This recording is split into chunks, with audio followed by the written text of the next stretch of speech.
Dr. Vanna Segan ma'am to kindly come on stage and start with the presentation.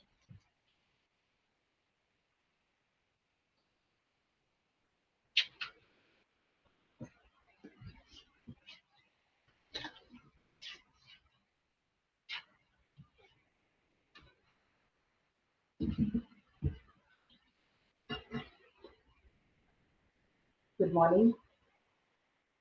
It's actually I'm getting very, very emotional because I think it's a great, great honor to be in these hallowed corridors of CCA and to be talking from this dais in front of such eminent faculty.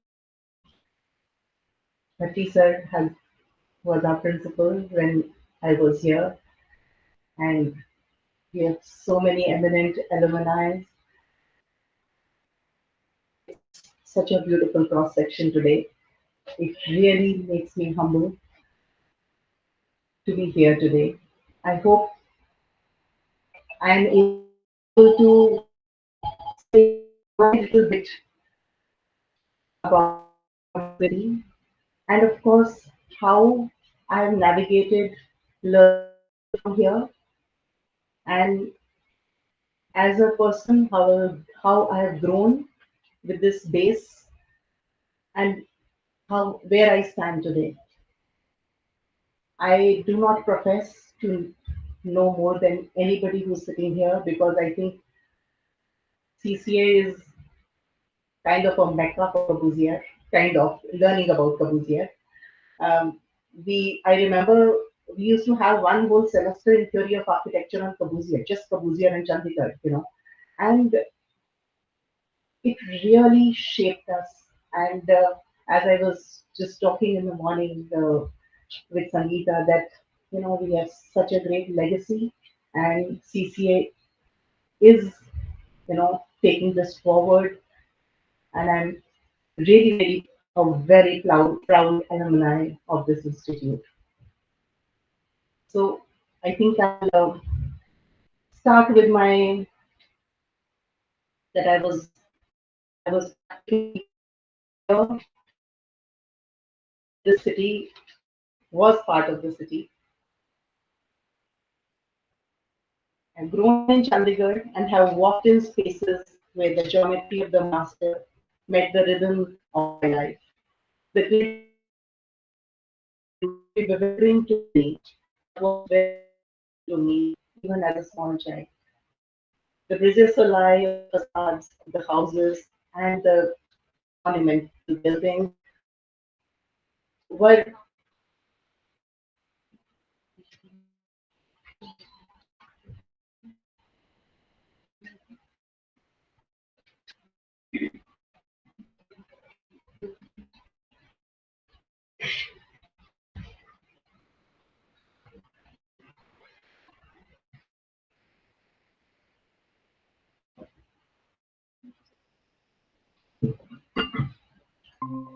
so the bridges lie of the facades of the houses were nooks where we did by playing hide and seek. I remember my grandfather was a city architect in Haryana government. Houses they are white houses, if you know, on the main road, and they had these squarish cubicle kind of facade, which had from we used to sneak in from the we were very thin and small that time, and we used to sneak in from windows and also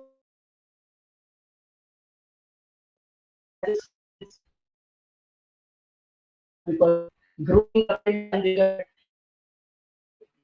take it for granted that this is the way a house is. This is the way a city is. It's grid iron and it works efficiently and it has good gardens all over and the row houses, not the same house, but this was the house which I majorly stayed in.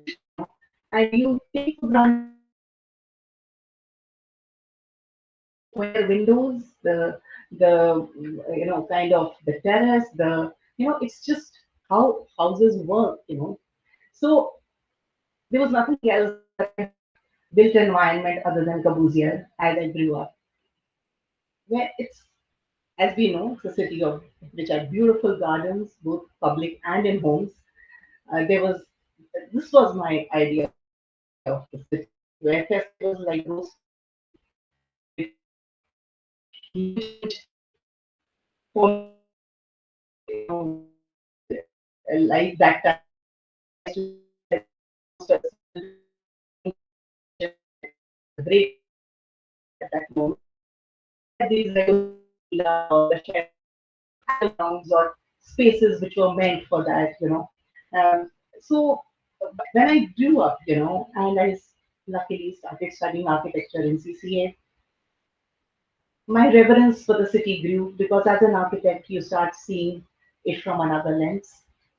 And in fact, we were writing in third year, and I'm reminded of this incident where there was this exchange program, maybe with the Alliance Francaise. There was this French students of architecture who had come down to Chandigarh to maybe look at the city, and we in third year were deputed to assist them or take them along and make them see the capital and I used to go to the secretariat often because my dad was in the civil service.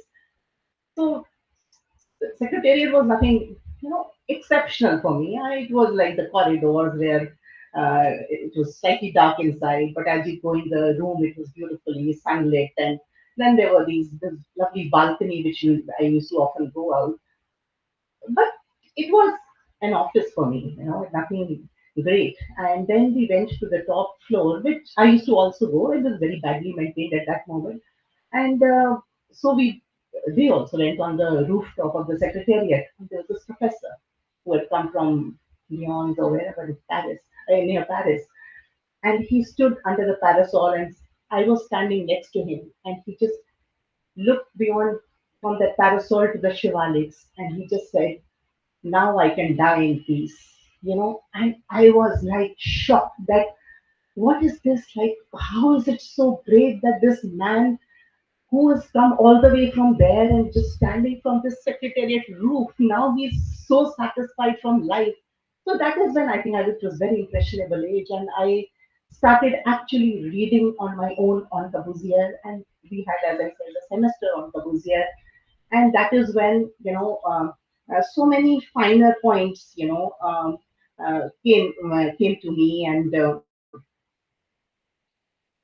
most important thing I think that uh, was there that it was made as a garden city, and um, the avenues were lined with the flowering trees and the pithon and the shady trees, and which one took for granted. But when one studied, one realized that it's a beautiful concept, and it was maybe a result of the industrialization at that moment. And Corbusier took up this garden city concept for Chandigarh also. And I think he was taken in by the heat, extreme heat that India had. So he uh, I think, started with this garden city, of which we were very, very, we took it for granted all the time. And so this concept of having green around, I think it's still relevant and more relevant than ever. Maybe this was like a low-rise garden city, but and later on he gave a concept of a high-rise garden city also, where the maybe the footprint of the building is little lesser in terms of area, but the greens are more, and there are roof gardens on the top. And we have done this study. I've been part of this heat mapping, which is possible now with all the simulation and with all the all the gadgets that we have. And it's the latest thing. I don't know this heat island effect of which our urban settings are having. So we it made, and we've done a lot of studies on it, maybe Lucknow, maybe. So the only solution that we come up, in spite of doing all those study and micro studies and macro studies, we have come to this realization that greening is the only way we can deal with it, whether on the roof or on the garden, on the walls. The only solution is greening it. And probably at that time we nobody in the world was aware of this kind of effect that we would reach at in such a small time. But I think in one way, unconscious way or conscious way, we live in a city which already is catered. It already deals with all these environmental, precautions that we should take while designing cities today. So in that way, I think uh, uh, his idea of Chandigarh, his idea of a city, is really really relevant today. I am very fond of reading the notes which Balkrishna Doshi, very eminent architect of India, everybody knows. And I had the honor of meeting him once while I was doing my PhD, and he was kind enough to talk to me for about 2 3 hours regarding my PhD, of course. So I've read. So he gave me some notes, which were printed. They were not published, but they were printed in very small booklets at that time. And I go through them time and time again. And he talks of Corbusier and Louis Kahn a lot in those notes. So my lens today of seeing Corbusier is also Doshi because he worked a lot of he spent a lot of time with him. He worked for him, and he had a very close association with him. So in one of the notes, he narrates an incident about him, explaining to Corbusier about this architecture school he was planning in Ahmedabad, and he talked to him about the curriculum and the importance of physics and chemistry, etc. And so Corbusier kept listening to him in a very quiet, he was a very quiet man, according to Doshi. And he didn't comment till he explained the whole thing fully. And he just, at the end of this whole explanation, he just picked up the foot rule, and he said, but will they know how to use this? And that is the crux. We have, as an academician, I'm part of a lot of you know um, meetings and deliberations on what's necessary. Should we take an art student? Should we take a physics student? Should we make physics chemistry compulsory, or should we open it out to anybody who wants to be an architect? So, but I think Corbusier knew that scale is important, and as a result, proportion is important. So this is one thing that is very important in any academic curriculum, any pedagogy, where we are professing to teach architecture to a student who wants to make relevant buildings. So he Doshi also, I think, he says that I was really taken aback and I mulled over it, and then I realized that this is the very thing which we should teach in all colleges. So I think Corbusier, for him, Corbusier's sense of scale is is flawless, according to me. It's something to learn, and I think this becomes the main crux of any architect. He should or she should be sensitive to scale and proportion, and that is very very visible in all his works. I find whether it's in the huger, bigger monuments, or in his smaller work, in his small detailing, when it comes to ramps, when it comes to how to scale it down, how to scale it up, how to the rhythm in the fenestrations, the rhythm in the columns, the how to use a material, how to, so all these are, I don't want to give a lecture on Corbusier today, but it's, I think, as an architect, we all appreciate that kind of that he created a scale, but he used it flexibly. When we talk of the modular which he made, it is visible in major elements, but not there all the time. He knew where the exceptions are to be made.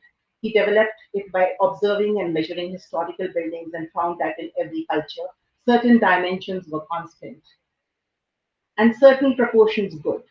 So he put all his findings together and worked out a system, a scale. The modular was his foot rule, but one might say it was not rigid. His modulating windows were born out of this construction solutions where choices and circumstantial uncertainties were always present. All were interchangeable and capable of creating new architectural experience.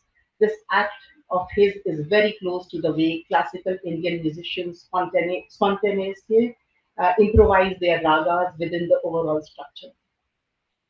He was a musician also. This is known about him. I was introduced to the modular scale by my grandfather, who had worked with Corbusier on Chandigarh. So I remember this one very small incident where we were given a cube house in first year, and my nana was an architect, and I remember I was kind of dumbstruck. What do you do in a cube house? It's a cube. What do you do in a cube? You just like make two levels or one and a half level or whatever. And he used to work with a pencil, not any nothing technical, and beautifully sharpened pencil, which I still am very proud of sharpening myself. So he just drew this square plan on one sheet, and he just cut one bigger curve one side and one orgy curve smaller curve, and he joined this at one corner and made these two columns at two corners, and he says this is the mezzanine that you will have. So imagine he worked as a draftsman, maybe a junior architect under him, but his sense of space, his sense of plasticity, I was really overwhelmed. I was just in first year, and maybe I didn't even realize what he had, shown me what I can do in the space in that spatial cube. So I think it is, and the scale was perfect. That Pajis had that curve was such that I could fit in a kitchen counter in it. And the small one was fit to fit a small bathroom. So he had that sense of scale and how that space could be modulated to that space. So it reflected a little on how he worked under such a great man. So Corbusier was one with purity of the materiality in his works, whether it was brick or concrete, but he did not shy away from the roughness or the rawness of the intrinsic material.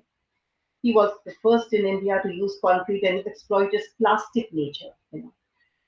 I also had the honor of meeting Charles Correa once in the same capacity during my PhD time, and he was a debonair and dynamic architect, and he talked with Ilan, and so he was saying that it was this experiment of Chandigarh was so fascinating, and that is the time they were young architects, and so he said like Tadao Ando, Doshi, him, and many other contemporary architects of those times used to just be in Chandigarh and see how the concrete was used, how the formwork was made. He says we learned such a lot at that time, and he said that I was amazed at the amount of knowledge he had about the sun. That this facade has to be like this. The opening cannot be more than that. So he was really, really amazed at. Of course, he says that we learned a lot, and like he said, our pain used to make the staircase. It's amazing. Till today, I have not seen more beautiful staircase than Corbusier's staircases.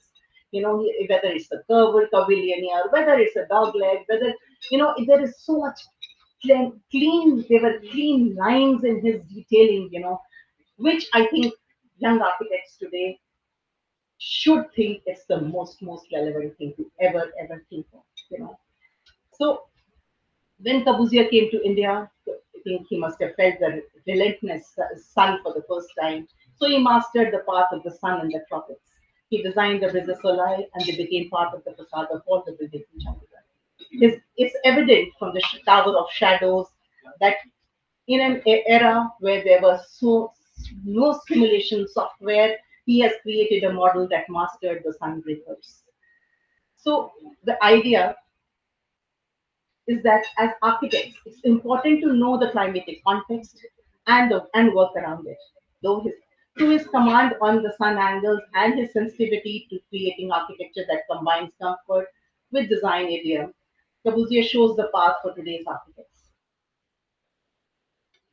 So this structure really fascinates me. That at no point in time, there would be direct sunlight inside. So and in spite of the fact there is no wall which is solid. So now I see my students working on the simulation of a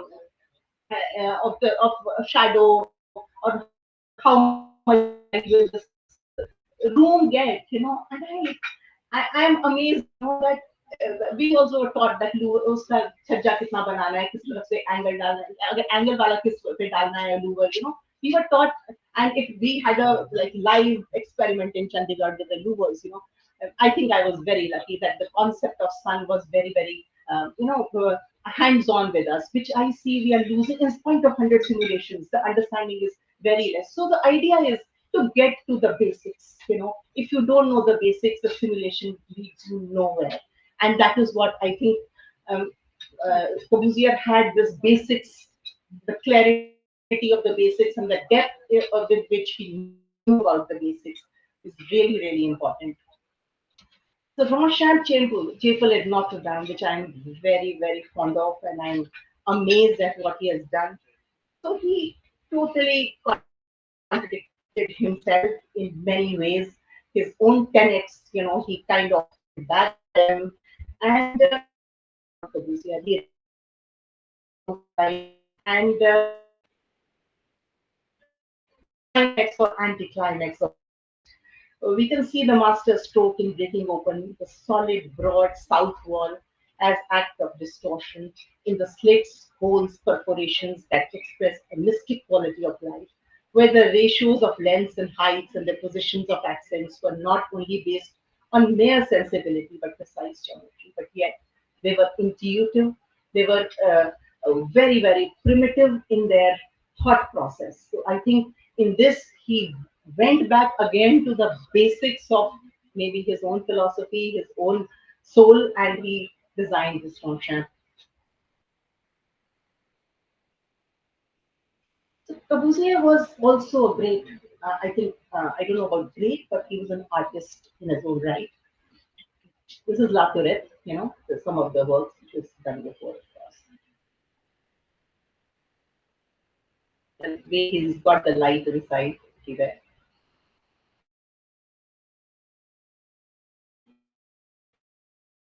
So he was a great sketcher. He used to sketch all the time, and so Corbusier used to say that what he cannot build, he would like to paint. What he cannot paint, he would like to write about. So she says he knew that through his constant drawing and writing, that the muse would give him the insight into solids, voids, lines, and scribbles to fathom concepts, forms, and messages. I realized that sketch and color were an expression of your ideas. Some, so he was all the time sketching these uh, civilizations. He used to sketch monuments, and I think he got a grip. I feel that all architects should sketch and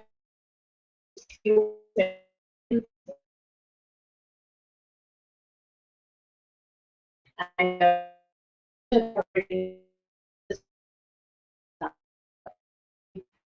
see um,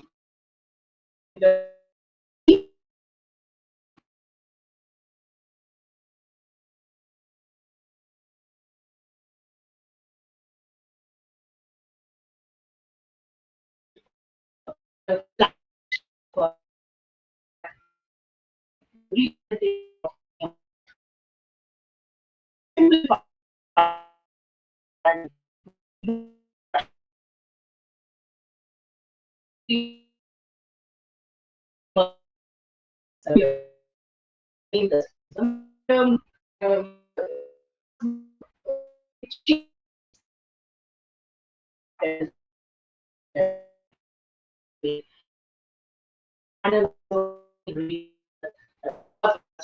and he was asking,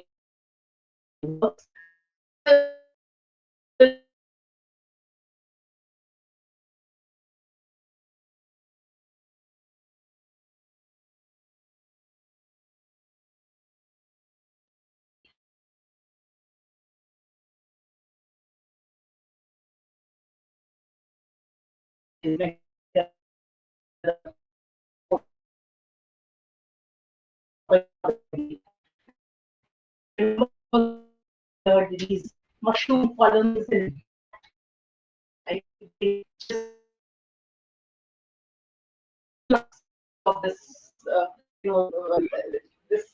Punjab Assembly outside, jutting in the background, and when you go inside, I think it takes your breath away further with the sheer scale or the proportion of the assembly hall, and of course the color, the way he has used the color to make history inside. I think talks of a very artistic designer, and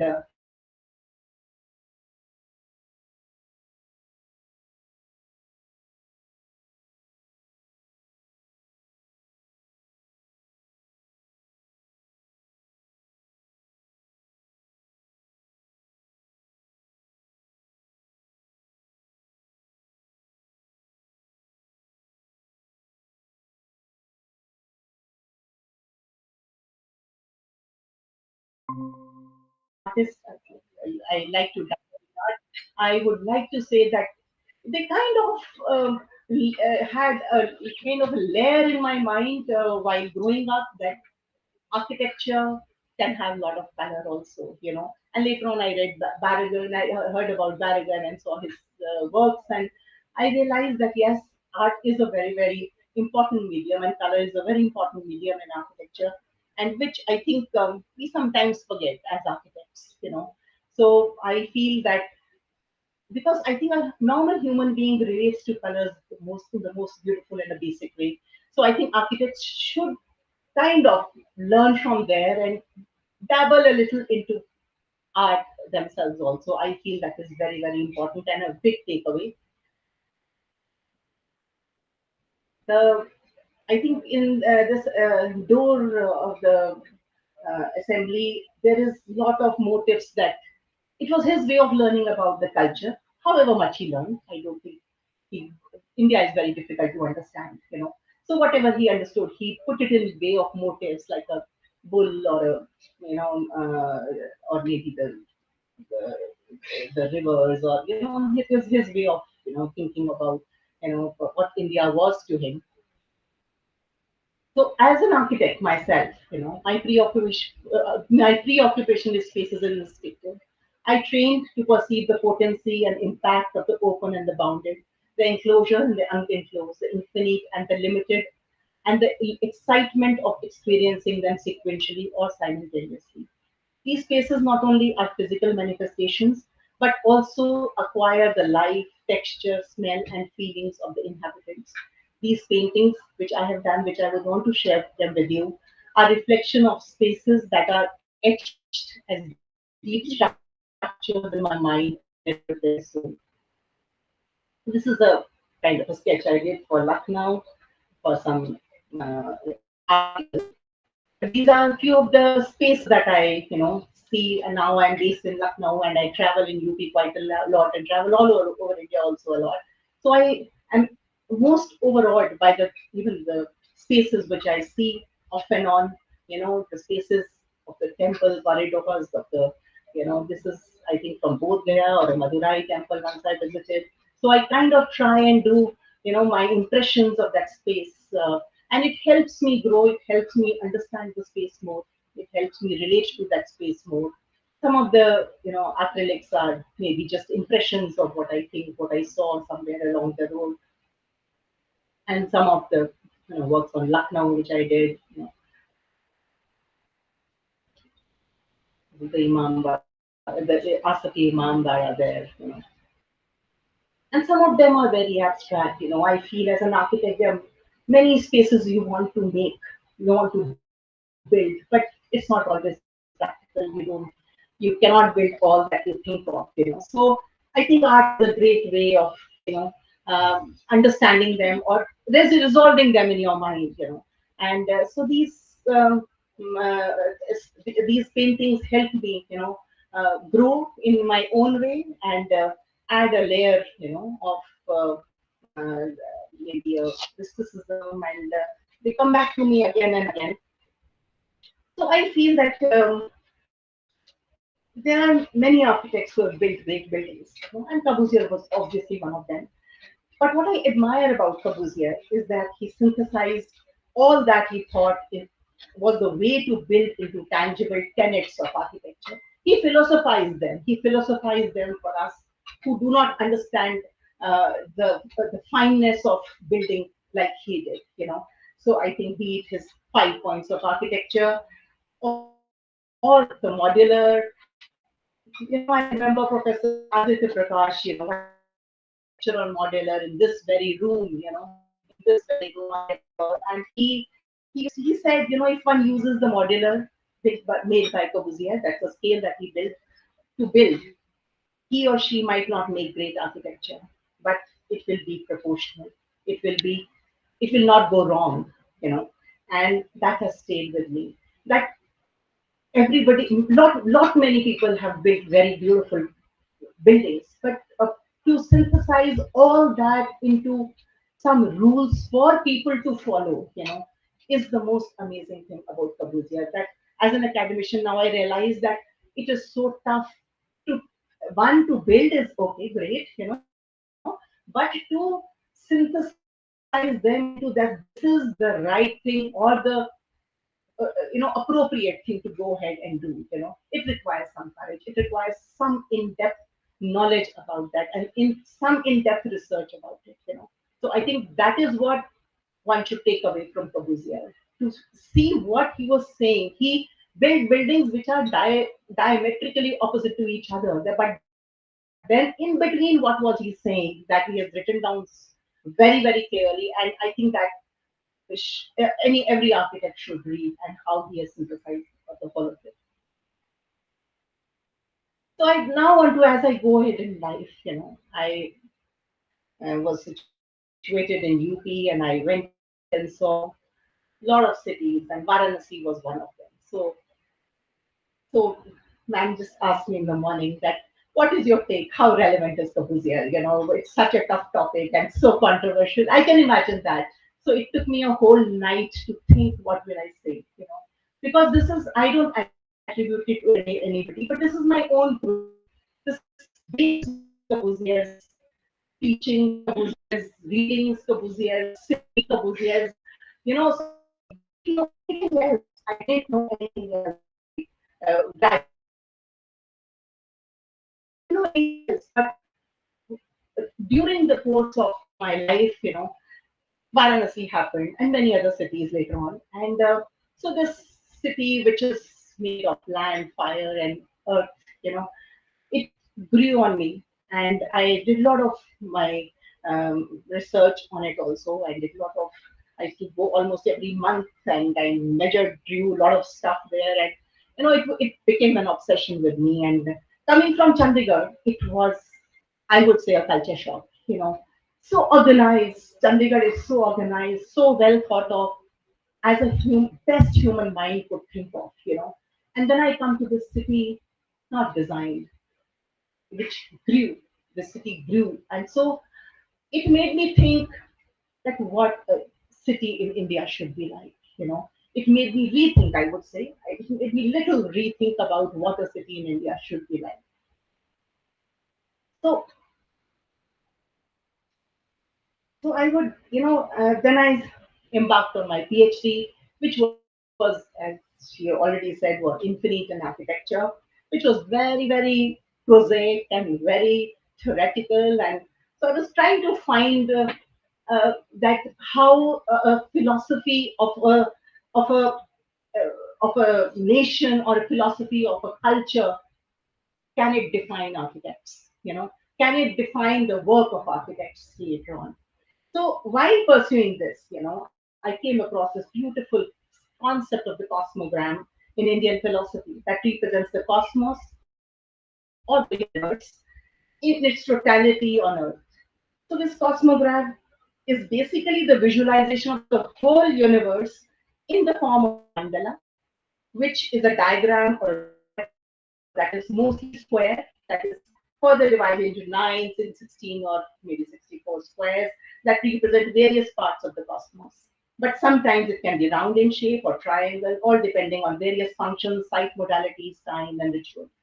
It was a very, very, again, a prosaic concept. It was very, I must have read a lot of things to understand what this basic concept is all about. And then I realized a lot of cities were based on this mandala. A lot of temples are based on the another form of mandala. So the concept of Kashi, these are some drawings of Kashi. So if you understand Banaras is, I'll just give you a small just that it's a Varanasi is basically the 7.5 mile stretch between Varuna and Asi. There are two rivulets that flow at extreme corners of Varanasi. So that they are these ghats which we see and which they are very famous for, great tourist attraction. And sometimes not very clean, but that's it. And so Kashi is very. People sometimes say that it's synonymous. Kashi and Varanasi is synonymous, but it's not synonymous. So Kashi is what I am showing you today. So Kashi is this based on one such mandala. So it is somewhere in the middle. There was this temple called Madhyameshwar. From that point they blew a 5.5 square mile of radius around it, and that is the Kashi shape. And according to the Kashi Rahasya, which is one of our treatises, the circuit of Chaurasi coast, there is another concept, Chaurasi coast, which is more further away, is a disc symbolizing the sacred geometry in the Treta period of the Hindu mythology. Madhyameshwar is explained to be the central pivot around which the cosmos takes its run. As all cosmograms, this one has a numerical symbolic base. The area of this disk is defined by the circle whose radius is the distance between Madhyameshwar in the center and Axis Mundai or the Delhi Vinayak. So there's one edge which has a Vinayak temple. So that is the edge which is called the Panch Cross. So this is the Panch Cross, which is the radius of this circle, and every year twice people take a parikrama around it. So that's why it is relevant to Kashi. And the Kashi is not this side of the parikrama, it's the inside of the parikrama. And there are 108 temples dotted around it. And they pay obeisance to every temple. And it is done in maybe 4 days. And there are these padavs, they call it. The people stay the night and then go further and all that. So it's like basically a ritual, which I realized later that it is part of all the cities, all the traditional religious cities of India, which was a revelation to me. So I feel that the experience of walking through the narrow lanes of Varanasi, which was self-shading and comfortable, was nothing I had experienced.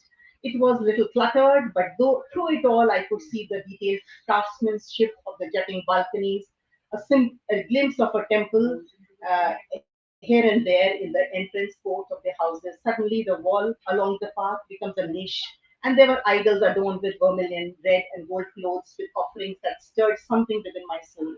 As I climbed up the meandering lanes, there was a vermilion niche along the multiple others along the stairs.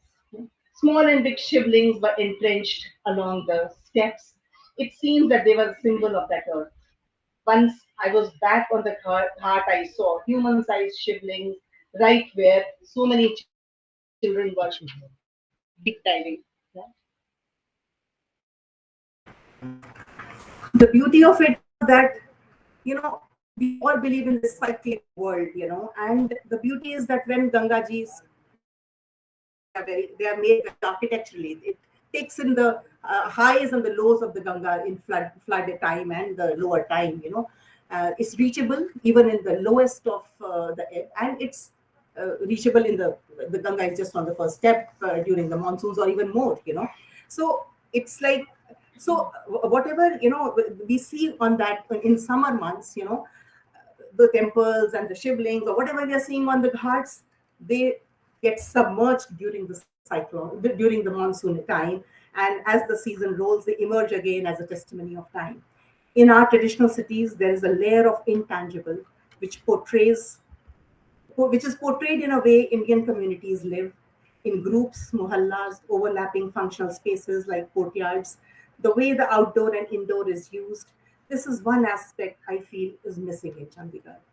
And as a consequence, all the model towns which were made post-independent have the same idiom as Chandigarh. And of course, they are made as greenfield projects. So one cannot compare the two, of course, but and they are not attuned to the traffic system or the vehicular thing, which is very important in today's age. But I feel that one has to find a solution which also has the Indian soul, little bit of Indian soul in it, and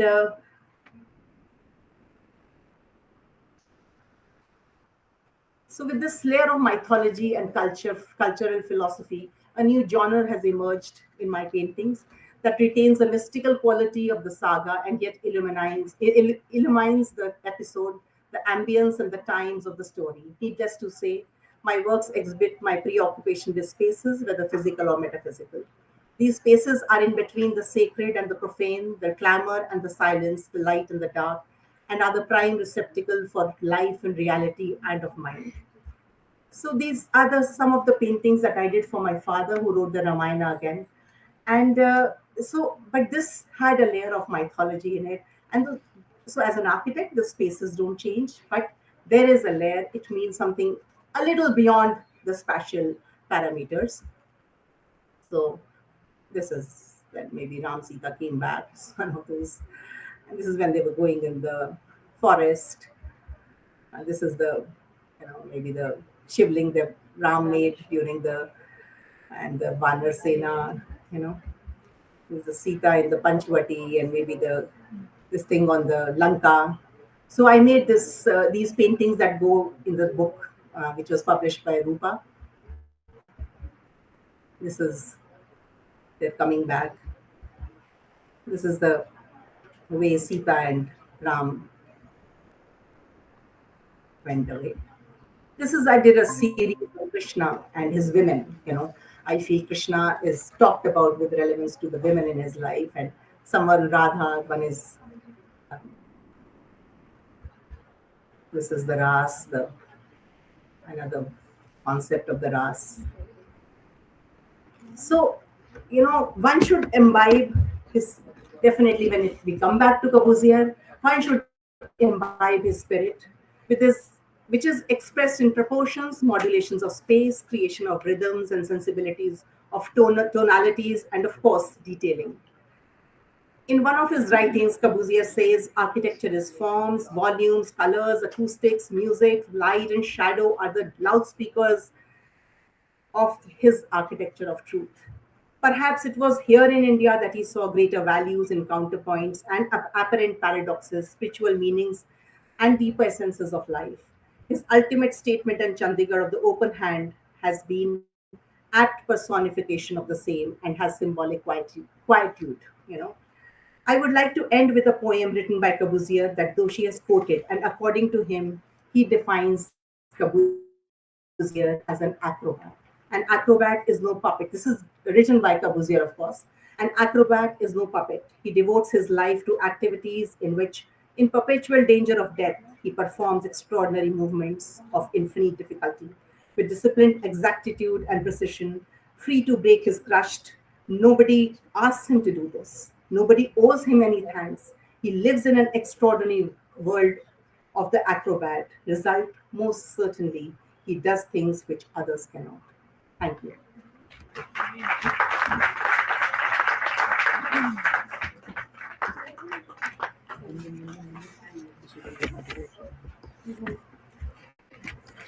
Thank you, ma'am, for such an informative and insightful session.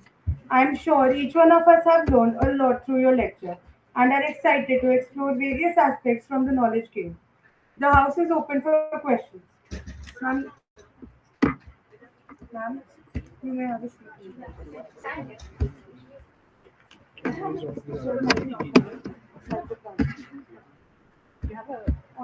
Yes, ma'am.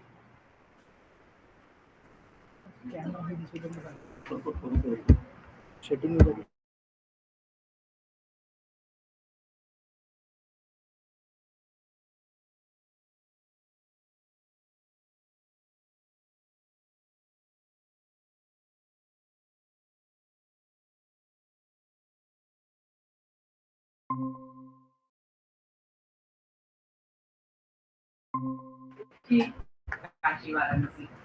With you in your pause your architectural journey, draw any parallels or any conclusions or any insights that the way, because I think likely we're talking about Corbusier, but we realize that we are in a very culturally rooted context in India, and our way forward has to keep that in mind. So beautifully expressed in your, especially your paintings. I must compliment you.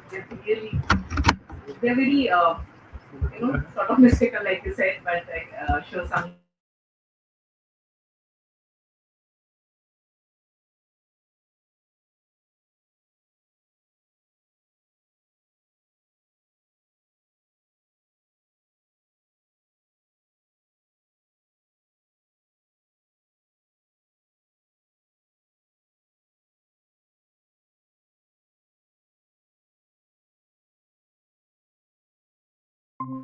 Soul, I feel.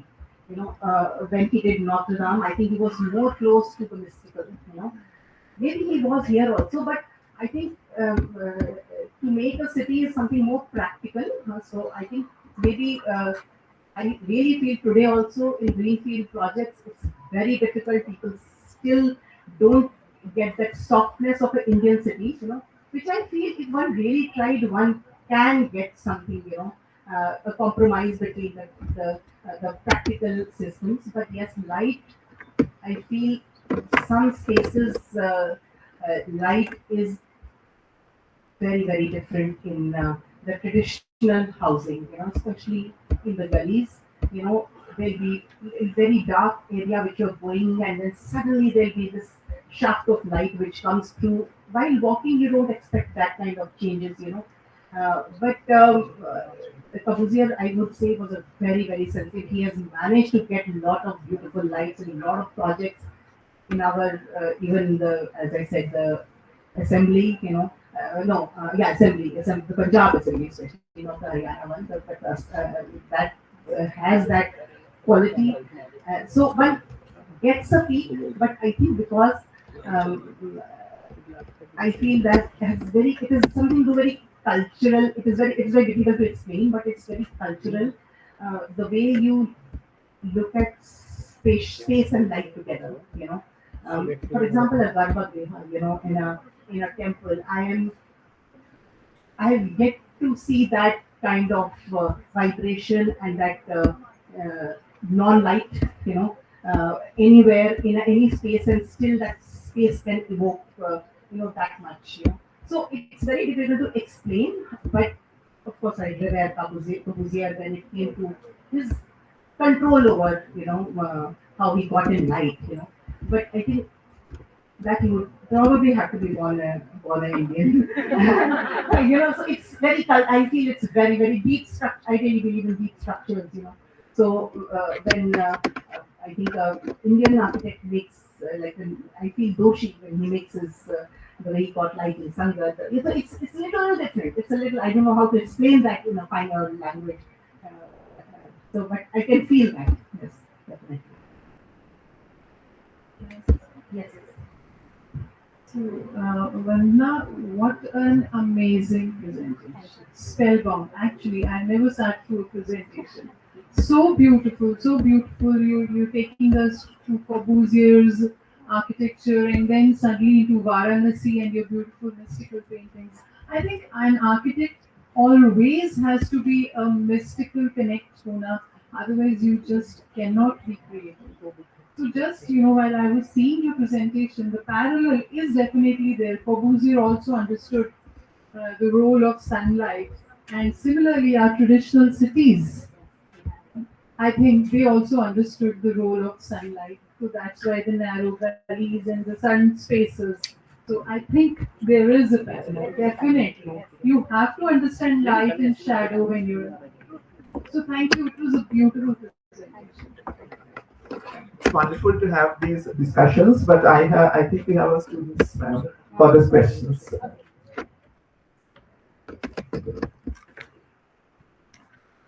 Good morning, ma'am. Ma'am, I have a question like since Le Corbusier was an architect without an architectural degree, though he created wonders in this beautiful city, Chandigarh. What's your opinion? Like, is it important to have an architectural degree to be a good architect? Can you introduce yourself, please? My name is Devendra Patel. I am first year student. Hello.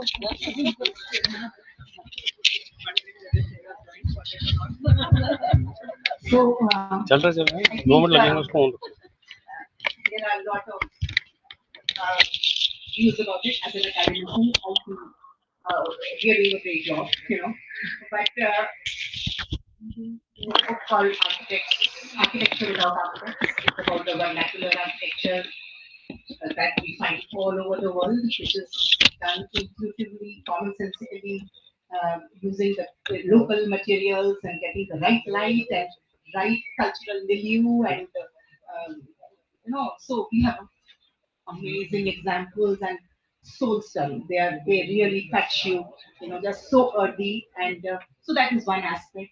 Then for years, I feel we didn't have an architectural degree to make our temples, to make our the rock cut. If you see Kailash temple, it's rock cut temple, and look at the spaces they've done, look at the connections they've done at different levels. So I feel, as I said, Corbusier said, does he know the foot scale? I know a lot of my friends, laymen, they have no idea about art, architecture. But when she once came to me that, okay, can you design redesign my room for me? She had made a drawing where she had micromanaged every inch कि यहाँ पे ये वाली कुर्सी मेरी fit हो जाएगी, इसके बाद मेरी ये अलमारी आ गई, अलमारी में ये शेल्फ मेरी ऐसी आनी चाहिए. Look at the special. It was a special and aptitude and her scale, the sense of scale she had. And I know a lot of architects who have no idea they have done graduation, post graduation. So I also feel it's very intuitive. It's very very intuitive, and the but yes, we hone it. We I would like to also say at the same time, architecture pedagogy is one of the most um, a pedagogy that makes you think out of the box. I tell my students after 5 years, we change your DNA. We change your DNA because the methodology, it is a kind of a methodology which is not linear. It basically, we put these layers in your mind. You might say क्यों कर रहे हैं हम यार, ये क्यों हम बैठ के कलर करे जा रहे हैं सारे दिन से, हम ये क्यों ये करे जा रहे हैं, क्यों हम ये डब्बे बनाए जा रहे हैं सारा दिन बैठ के. But they make these layers in your mind which at least make you think about space unconsciously. And at one time you begin thinking about it consciously. So for that, I think we have some system now, that you have to graduate, you have to do this and all that.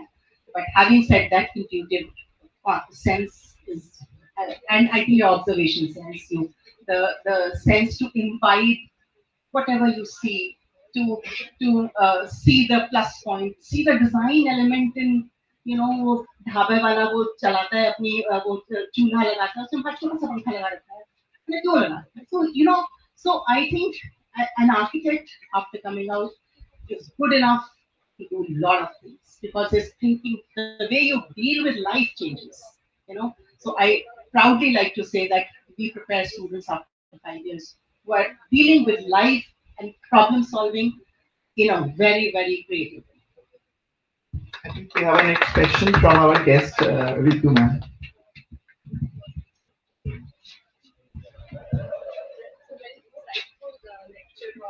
Lecture on Corbusier. And frankly, I've also been in the city since I was 18 years of age. And though I saw lots around me, but I didn't really know that what all has gone into building up the city. But just the way I saw the difference between you're really getting inspired by Le Corbusier and then also getting inspired by Kashi. There's a lot of difference altogether. Of course, you're an architect. I'm not an architect. I have also visited such cities, and somehow even I get drawn to this old architecture, of my country, frankly, Rajasthan, Kashi, and down south and everywhere. So I was just wondering that, La Corbusier was, of course, appointed to be here and to establish this huge city for us. It was a huge task. And I've also read somewhere that he did visit all around. And when you mentioned the light and, the shade part about him, like sun and all that. Was there something that really held him back because everything was too stereotypically built? Is there something like that, or was it in the plan that all the buildings have to be in a similar manner? I mean, of course, I also read about the green lanes, the way the rose garden was developed, what kind of plants should be planted, and the plants, it seems, came from different parts of the world also. I believe from Australia, and the different flowering season, how we would want them. But something in the buildings, because when we have friends coming over, though they praise the greenery of Chandigarh a lot, in fact, some of them, most of them, do not get inspired by the architecture. So, what is it that we have just the same thing throughout? What was it like? Is it a plan like that, or why was it being exposed to other, architecture of So India? I feel that a city is not made by one person. Corbusier was uh, the force behind it. He gave a plan that, and he detailed the capital definitely, and rest of the housing and all was detailed by John Rick Dynasty. And the flowering trees I know was done by Randhawa. So there were a lot of people who were involved in making this city what it is today. Uh, Having said that, I feel that so as a theory student, I feel the time in which Corbusier was a time of industrialization. It was a time when world wars had just been there. There was scarcity of material, and so he was from that genre where I think designing a city which was greenfield and greenfield means आप एक सपाट उस पे आप नई city को बना रहे हो. So he had some ideas. He had preconceived ideas about, and we have got a lot of examples historically also of great art in cities. So he made that, and so while making a city, I think the main thing is the facade control, which we do, Um, that at that time, standardization was the thing, that you repeat things and it becomes easier, and which now it's not. We are living in like height of postmodern era, which we call it postmodern now, in which the personal expression is much more important, um, and personal cultural theme is much more relevant today, because it was of course later on criticized over the years about brutalism and how it doesn't do anything for the soul and all that. So of course there are a lot of criticism also that goes, as you are saying, that it doesn't, you don't relate to it. Although I think I loved it, because I'm comparing. I stayed in houses which are government houses in UP also, no scale, I'm sorry, you feel the roof is just, yeah, the roof is just, hanging on your head because you're used to this, the minimum itna hona chahiye. Bhai, Kabusier has, made me, used to this. And what is this? This is not a house, it is, so it's basically, there is a convenience, which is scale. He studied the scale very well and human scale very well. But I still feel that that time standardization was the thing. And now I see row housing in many other countries. I was just in Netherlands last month, and they are doing this row housing, which is, I can't even tell you how they've got this framework, and they are building in between. And I think Doshi did it later, maybe in Nazaranya and in low cost housing and all that. You give flexibility to the personal expression of the user, to use it or make it themselves, So that kind of it. So, but in the long, so in Varanasi or Jaisalmer, whatever the traditional cities we have, there is some kind of modular, there is some kind of standardization, but that standardization is in its elements. How you use those elements in different ways, so it brings that non-monotonous and exciting kind of a thing. आप मुड़ के देखते हैं तो यहाँ पर ये है, which Varanasi also has, So it's maybe missing in Chandigarh, but then those cities are maybe not convenient today in today's world. So it's kind of, as I said, an architect has to be an acrobat. He has to balance between the practicality and what touches our soul. So that is always a dilemma all architects go through, and I think that is the I think way finding or solution finding for. And today it's getting more and more complicated with the environment impact and the water table going down and with cities at war. So many questions about why are we building, what are we building, So that is a ever going phenomenon and we keep on evolving. I think that's the beauty. Due to the positive time, I think we can take one more question.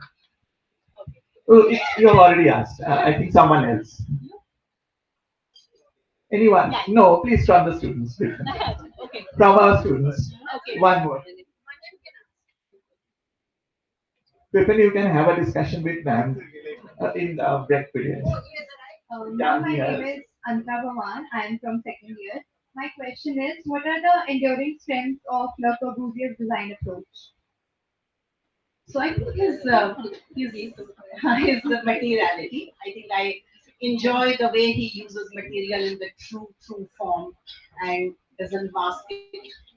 Today's world is about masking a lot of stuff, which I don't like. And so I think that, and I think I for detail. He detailed every bit of it. Whatever he did, whether it's Mill Owners Association or wherever, I think there is this. I am all. I mean, whenever I have to see a detail, I just pick up Corbusier and what would he have done? It is that kind of detailing he did, and it's still relevant today as much as. We have to stop the interesting discussion. Thank you so much, Vandana. We can go on in the break period also because it is unending, I suppose.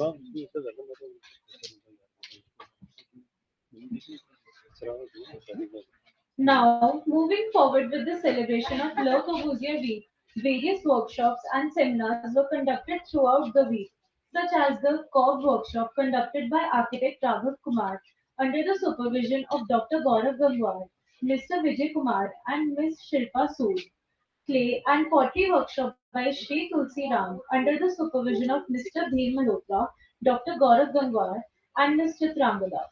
Printmaking workshop by Mr. Vivek Sharma under the supervision of Mr. Bhim Malhotra, Dr. Gaurav Gangwar, and Ms. Chitrangala. A special orientation program was also conducted by Ms. Abha Joshi Sharma from the Rotary Club, highlighting the formation of a new Rotaract Club and engaging students in an interactive session. We now come on to the most awaited moments of the celebration. The prize distribution ceremony of several competitions and events that were held over the past week. I would like to call our respected Dr. Sangeeta Bagga ma'am, our speaker of the day, Dr. Vandana Sehgal ma'am, and our special guest, Ms. Ritu Chaudhary, on the dais to present the awards.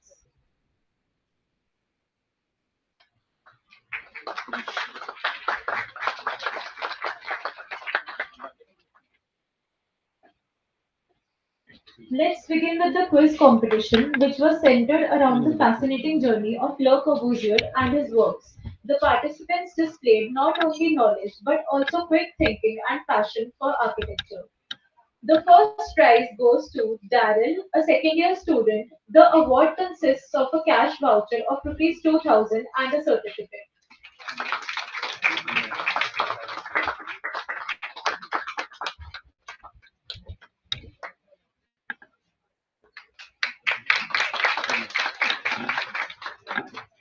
The second prize goes to Krish Dimash, a fourth year student.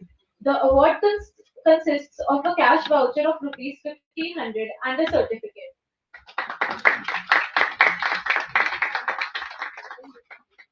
And the third prize goes to Khurram Sahani, a fourth year student. The award consists of a cash voucher of Rs 1000 and a certificate.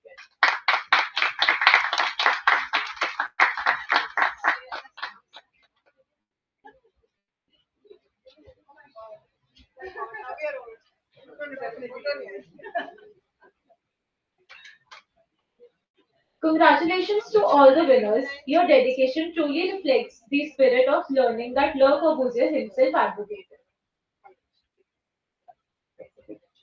Next, we move on to the debate competition. where participants engage in thought-provoking discussions on the topic, experiments fulfilling the aspirations of its residents in the present scenario. The debate witnessed full understanding of urban issues. The first prize goes to Eklavya Mogla from second year and Jeevanju Kaur from first year. The award consists of a cash voucher of Rs 2,000 and a certificate.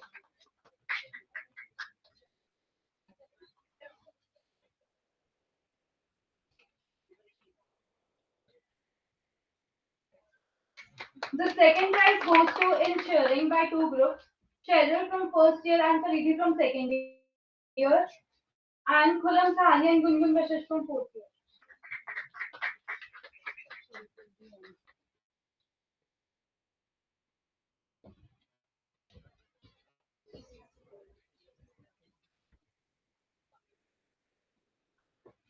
The award consists of a cash voucher of rupees 1,500 and a certificate.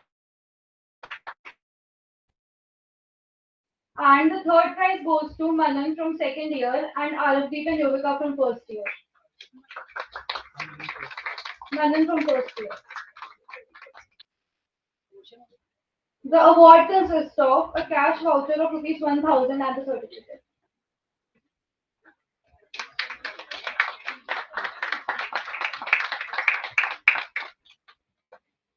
A big round of applause for all the debaters for making the event so intellectually stimulating.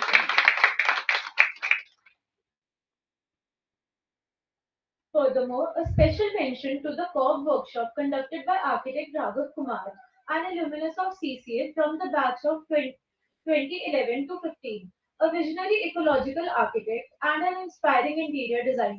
His insights not only enriched our knowledge but also encouraged us to think sustainably.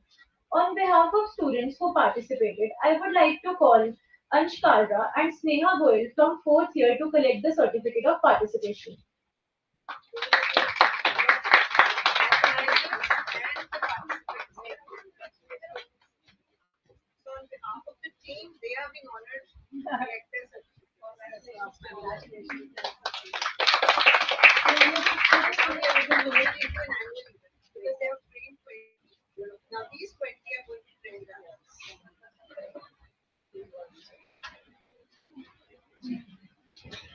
Furthermore, a remarkable highlight of the Le Corbusier Week is the installation made by students of CCA. The installation explores Le Corbusier's art and architecture, showcasing the evolution of his philosophy and concepts. It invites the viewer to engage, interpret, and enter into a dialogue with the ideas behind his timeless creations, which is displayed near Graphics Studio. On behalf of students who participated, I would like to call Suhani Kushwaha and Aryan from fourth year to collect the certificate of participation.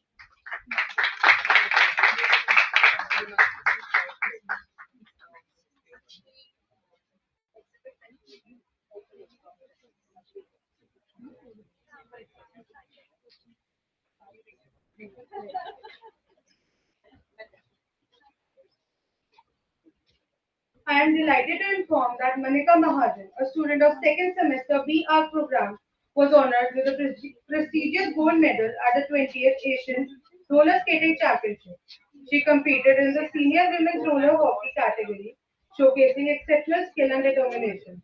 She is being awarded with a certificate.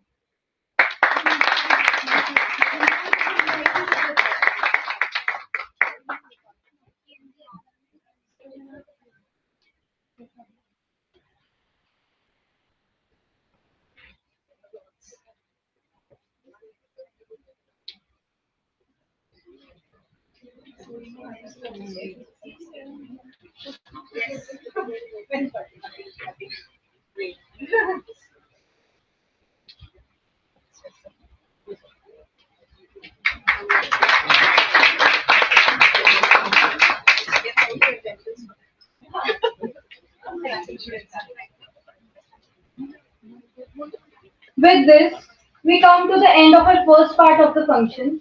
We will now have a short break of 10 minutes to make arrangements for the much awaited felicitation ceremony. We request all our guests and faculty members to proceed for a round of our college and have a glance of the exhibition as well as installations of the work of our students. Emma graduates to assemble an old TG studio, and Dia graduates to assemble an third year studio for the convocation preparations. I request all other guests and students to remain seated. Thank you.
Good afternoon to all present here.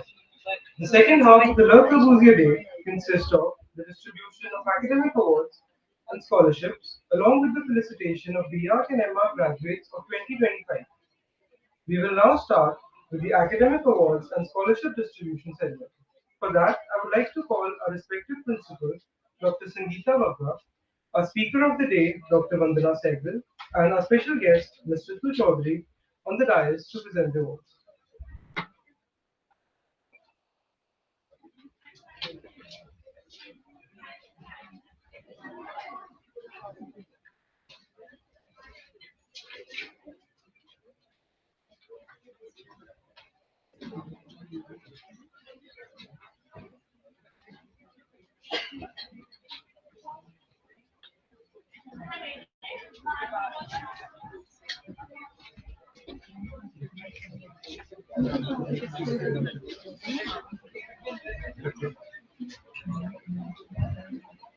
Now we present the Sanjeev Bhandari Award for Emma for the session 2023 to 25. This award was instituted with effect from 2021 to 22 by Mr. Sanjeev Kumar Bhandari, an alumnus of Chandigarh College of Architecture, as a gesture of gratitude to his alma mater. Mr. Bhandari now runs a flourishing architectural practice in United States of America. Sanjeev Bhandari Scholarship for MArch is presented annually to a student who has secured the highest aggregate marks up to second semester of the four-semester MArch degree course after having passed at the first attempt in both the semesters.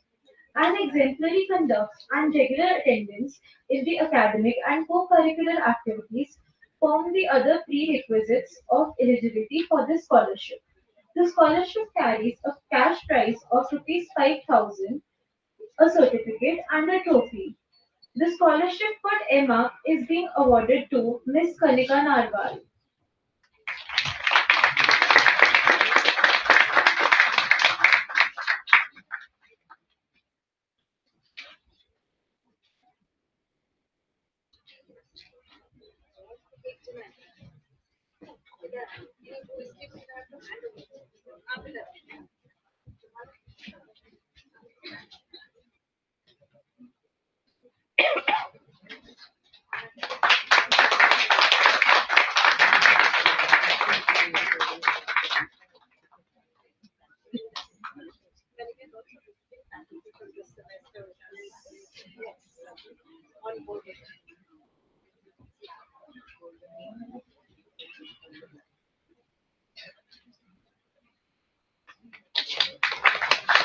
Now we present the Sanjeev Bhandari Award for BR for the session 2020 to 25. This award was instituted with effect from 1993 to 94 by Mr. Sanjeev Kumar Bhandari and alumnus of CCA. Sanjeev Bhandari Scholarship is presented annually to a student of the ninth semester who has secured the highest aggregate marks in the first 8 semesters of the 10th semester BR course.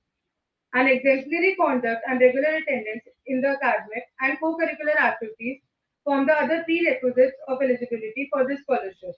The scholarship carries a cash prize, a certificate, and a trophy.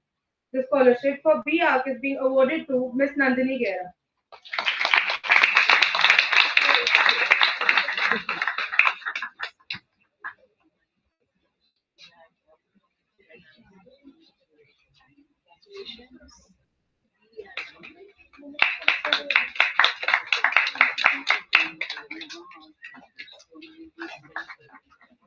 Moving forward, we have the Sarita Chadha Memorial Award. Miss Sarita Chadha, an alumna of the Chandigarh College of Architecture, epitomized the many qualities of an ideal student. Extremely serious about studies and keen on participating in all co-curricular activities. This award was instituted by her father, Brigadier S.L. Chadha, retired, in the memory of Sarita and her husband Pravesh, who met an untimely end in November 1989. It is given every year to a student obtaining the second highest aggregate marks in the first 8 semesters of the Bachelor of Architecture program. The award carries a cash prize, a certificate, and a trophy. The award is presented to Mr. Prem Sharma.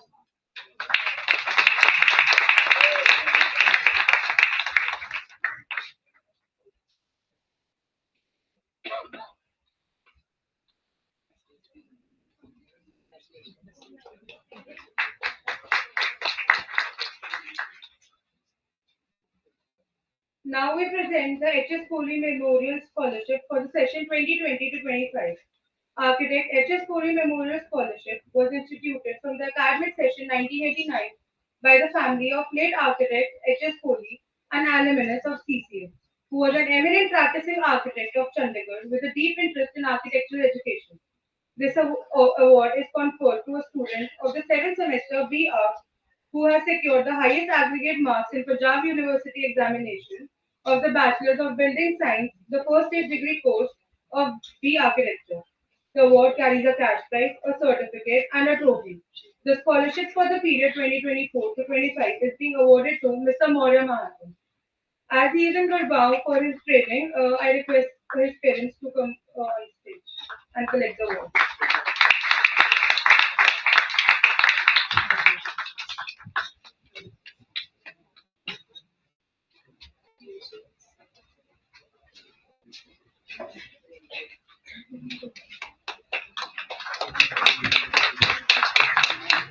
A.R. Prabhavalikar's Memorial Award. This award has been instituted with effect from 1989 to 90 by architect Satish Seni, an alumnus of Chandigarh College of Architecture, in memory of the late Mr. A.R. Prabhavalikar, the founder principal of CCA, who was known for his unswerving commitment to the cause of architectural education.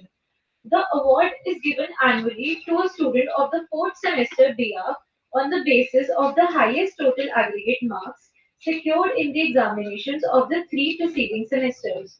An exemplary conduct and regular attendance in academic and co-curricular activities are other prerequisites of eligibility for the award, which carries a cash prize, a certificate, and a trophy. The award for session 2024 to 25 is present to Miss Kashish.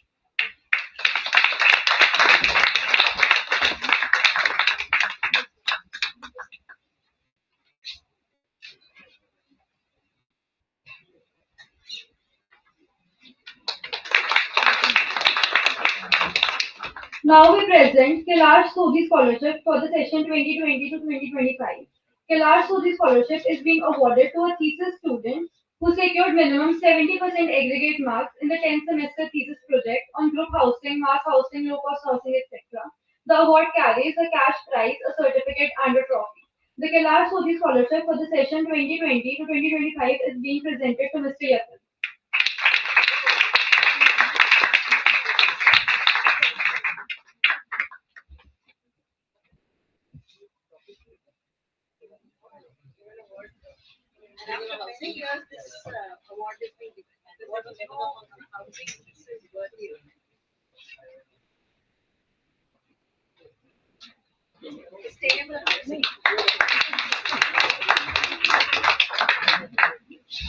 Now, presenting the Anita Sharma Memorial Award for the session 2020-25 is being presented annually to a graduate student obtaining the highest aggregate marks combining all 10 semesters of the BR program.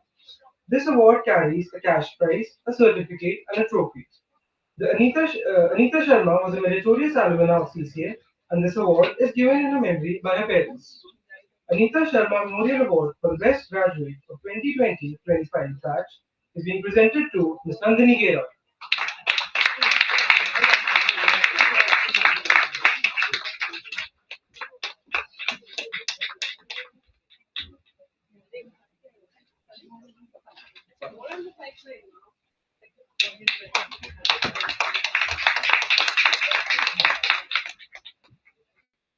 Next, we have the RISE 82 Award. RISE 82 scholarship has been instituted by the women achievers of the graduating class of 1982 of Chandel College of Architecture with effect from the session 2021 to 2022. To encourage the young architect talent, the award is given annually to a first year student of MR on the basis of highest marks obtained in two combined subjects, that is, Architectural Design Studio of Sustainable Design and Sustainable Built Environment and Architecture. This award carries a cash prize of 11,000 and a trophy. I now request Dean of Academics, Mr. Sujit Sen Gupta, to announce the winners. May I request Sujata ma'am to also join on the stage? I know that's fine. Okay, there is a citation for the winners. So, on behalf of the batch of 82 graduates, I will be reading out the citation. So, RISE 82, Resolve in Self Empowerment 82. That is the name of the award. I am reading it out on behalf of the batch. It was the year of 1977, many moons ago. 30 eager and young minds entered the portals of CCA. Out of those 30, 13 were girls, and after 5 years of rigorous training here, they all turned out to be superwomen in their own way. Today, I speak on behalf of these superwomen: Sumedha, Anita, Deepika, Sonia, Poonam, Raminder, Upinder, Bela, Lily, Manpreet, Mona, and of course Anjali, the women of graduating class of 1982. We are grateful to our alma mater, CCA, to have provided us with a strong professional foundation and the ability to be curious about life that led us to pursue our passions successfully. We, in appreciation, instituted the RISE 82 Award, an acronym for Resolve in Self Empowerment, the mantra of our life. We are delighted to give away the RISE 82 Award for the year 2024-25 to Arunesh Narayan Azad, first year AMART student for the most innovative design in Design Studio on Sustainability. Arunesh is dedicated to creating sustainable and aesthetically enriching built environments. He strongly believes that architecture is not about designing structures, but shaping experiences that leave a meaningful impact on communities. No doubt that he won the RISE Award. Coming from Kanpur, Uttar Pradesh, he became the first architect in his family. His parents and brother gave him a passion to excel and to continue on this path. Let us give his family a big hand for encouraging him to follow his dreams. Arvinesh came to CCA, known for its academic rigor, to refine his design thinking and develop critical understanding of the urban issues. We wish that he takes away the best from the best here.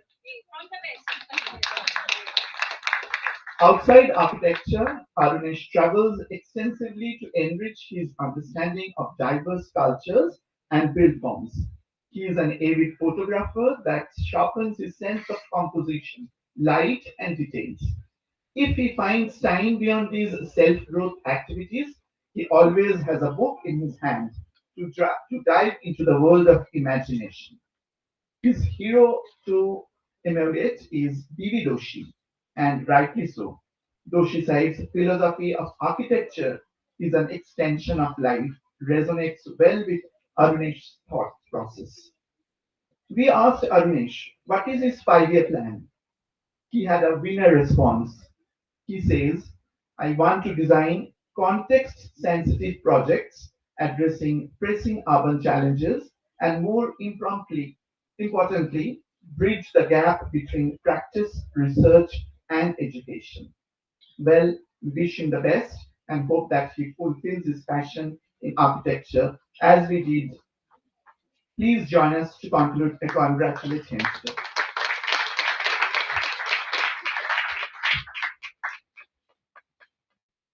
Next, we have the Rise 82 Award for the year 2023-24. This award was not given away last year because the results were not declared by the date of the convocation. So we take this opportunity to give away the prize of this last year's Rise 82 Award. So the Rise 82 Award for the year 2023-24 goes to Miss Kanika Narwal for the most innovative design in design studio on sustainability.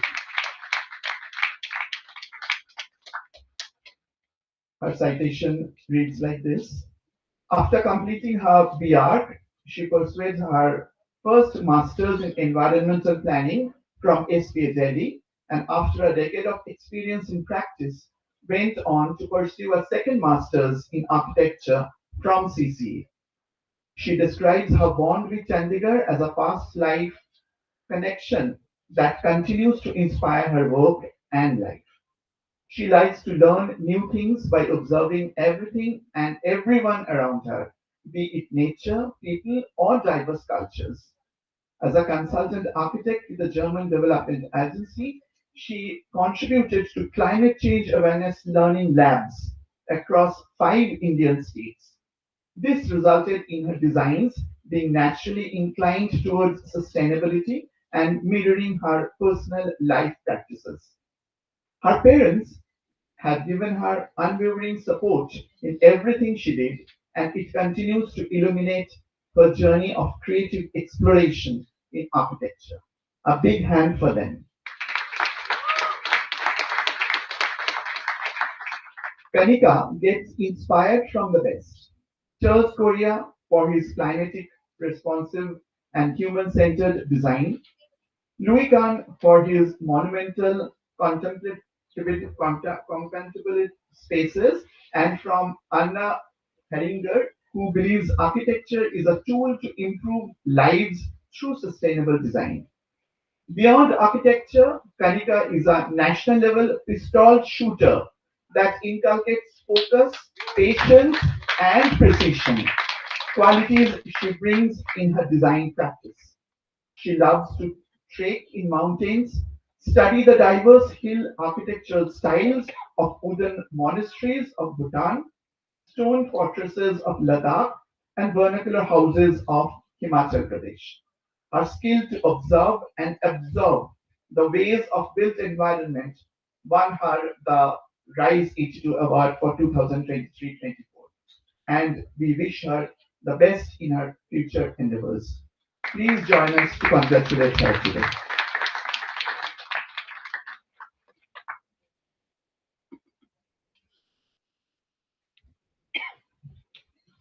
Next, we have the Imarat Sustainable Thesis Award, for which I would like to call Ms. Savneet Kaur on stage and request her to say a few words regarding the same.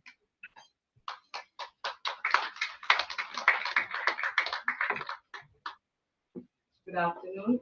It was very inspiring that CCA gives the alumni opportunity to award deserving students and encourage them on their journey.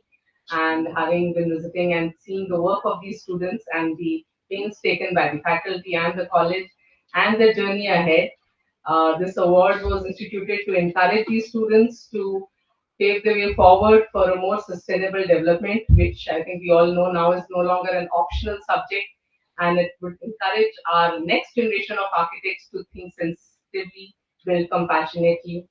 And as having seen their thesis projects, which were like 6 months of dissertation and then 6 months of design, some of these students in the last year have done very commendable work on the kind of projects they've chosen, which, if implemented, would really make a difference to the country we are in, which we really needs architecture that can change lifestyles. So it was initiated for these students, very difficult to decide because 7, 8 of the last batch architectural thesis projects were very commendable, even proposed for research papers internationally, and hopefully we could get some of the government agencies to implement. Finally, we had to cut short and choose at least choice between two students who could share the awards because their projects were so thoughtfully selected. The amount of work they've done, one traveling right to the tip of India on an abandoned village, a fisherman's village, to make it a sustainable community, empower the lifestyles of fishermen with architecture that is from natural materials. And another one belonging to Uttarakhand, taking care of the abandoned villages there and proposing their redevelopment as tourist and redevelopment proposal instead of building new constructions in places like Uttarakhand with wasteful constructions, saving our hills, and the vision and the sheer effort and thought that they've put into it deserve absolute commendation, and I hope the next generation continues like that. So, Thank you, ma'am. The award carries a certificate and a cash prize. The Imarat Sustainable Thesis Award for the session 2023 to 25 is being presented to Mr. Ginu K. John and Mr. Mukul.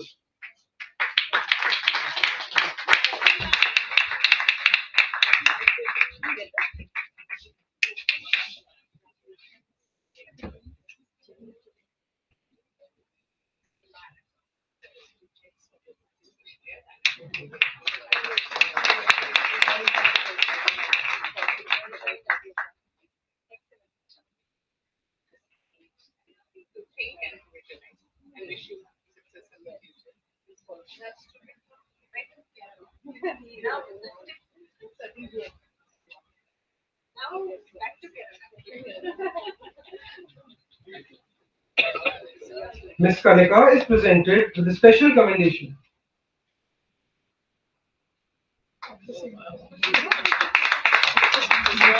of the same award.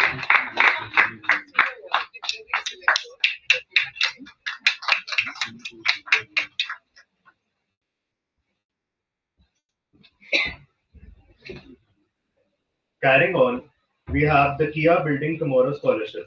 I would like to invite Mrs. Sabina Khanna on stage and request her to say a few words on the Kia Building Tomorrow Scholarship.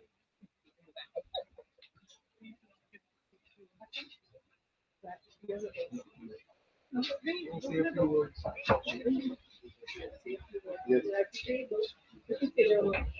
Good afternoon, everyone. It's really heartening to be here today, standing where I studied and graduated from almost 4 decades ago. Uh, the Studio KIA is our design firm. My husband is also an alumna of CCA, 1980 graduate, and both of us thought of instilling the scholarship for the internship for the best student deserving who steps out for an internship, since that is the first time when a student steps out beyond the portals of education. While here you're very cocooned in an environment of learning, that's the first time they step out. And so that's our initiative that we called Studio KIA Building Tomorrow. Because these are the young minds who are actually going to build the future. So they are building tomorrow.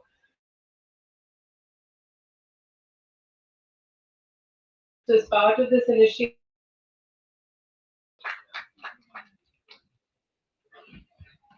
Architect Vidushi Atre.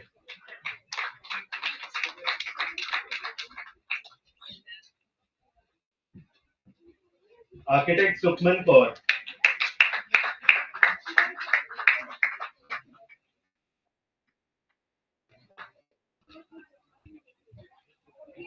Architect Saksham Sharma.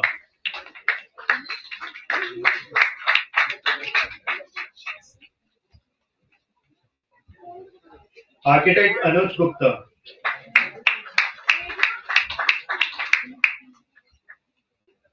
Architect Prabhanshu Pandit.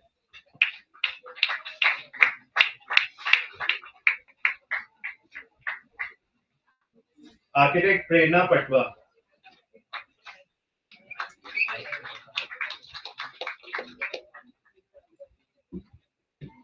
Architect Aparajita Khanna.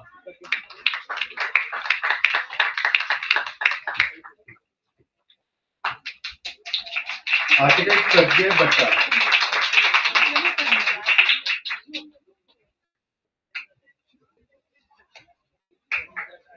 Architect Pratibha Das.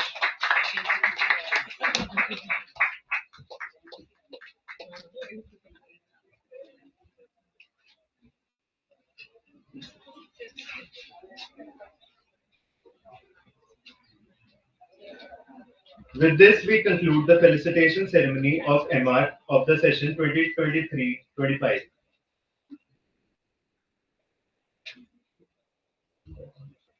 Starting with the BR, first we have Ms. Nandini Gera. Okay. Mr. Prem Sharma.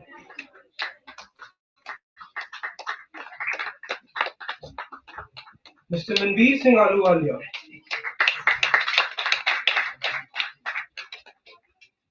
Ms. Agneet Kaur.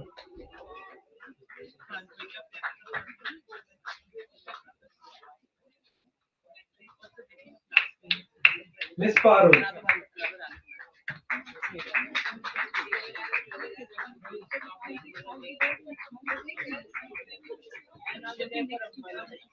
Mr. Raj Karan Singh Tillon.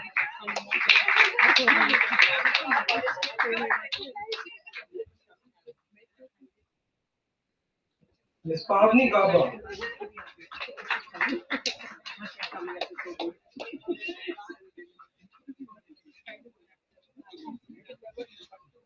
Ms. Shreya Kashyap.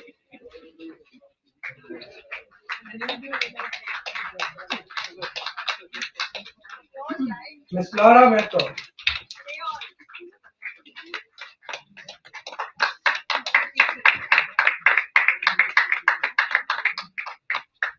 Ms. Lara Mehta.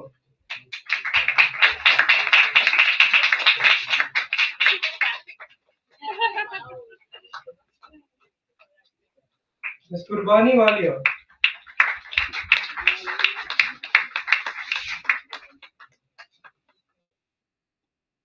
Mr. Harshal Agarwal.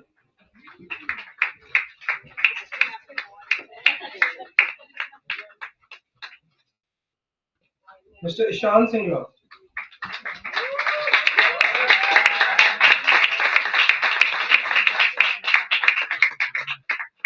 Mr. Harsh Srivastava.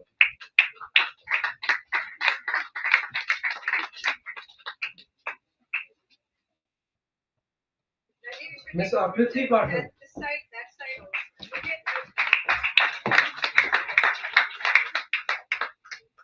Ms. Hazel.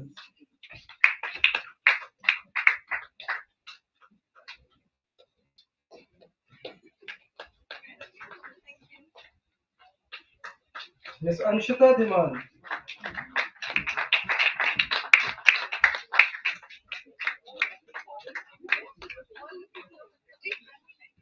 Mr. Samarth Rana.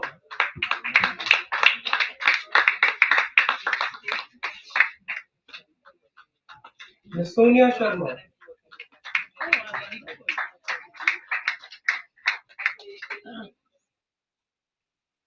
Miss Kanchan,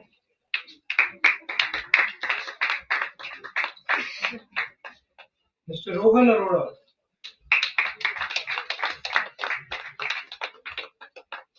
Mr. Shivam Taneja,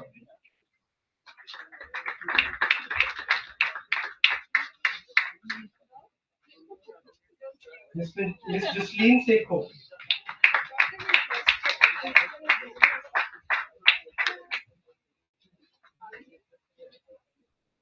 Miss Sharon Jassal,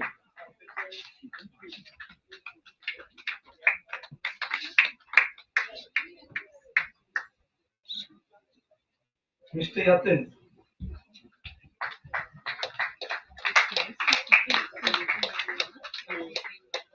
Mr. Kumar Abhidev,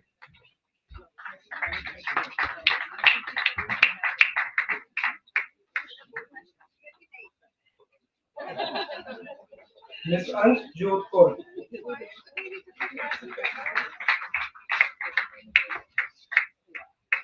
Mr. Aniket Sahu,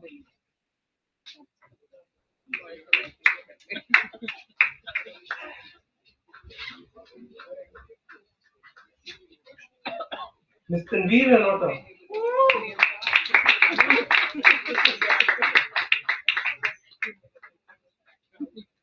Miss Sia Goel,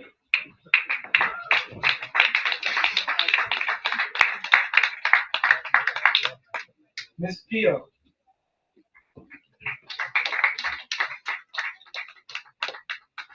Miss Anchal,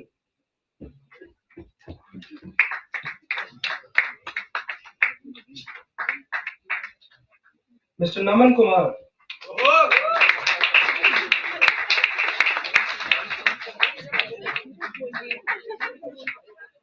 Mr. Shreyansh Sharma,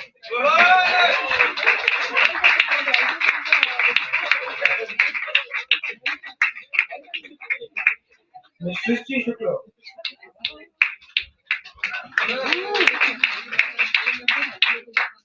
Mr. Ullas,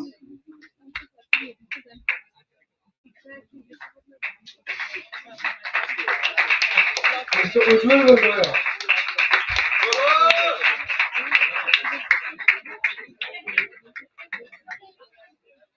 and Mr. Tanishq Kathuria.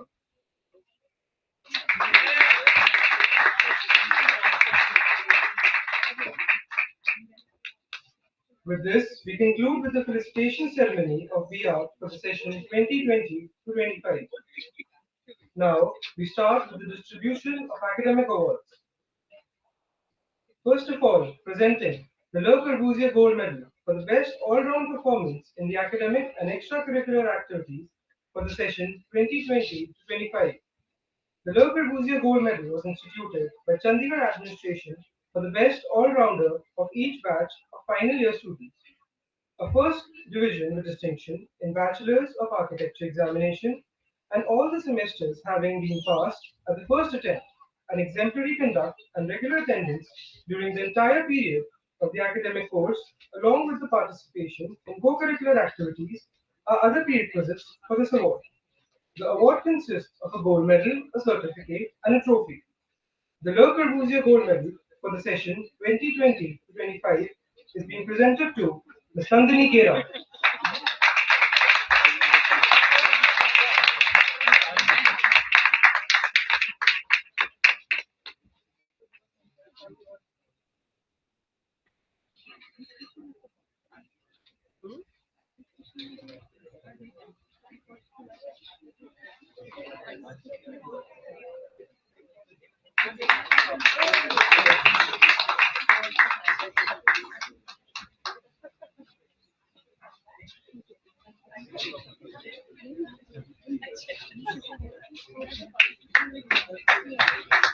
Carrying on, we would be presenting the Government Gold Medal, which is awarded to the candidate securing the first position in the final PR examination of all 10 semesters combined. The award consists of a gold medal, a certificate, and a trophy. The Government Gold Medal for the batch 2020-25 goes to Ms. Nandini Gera.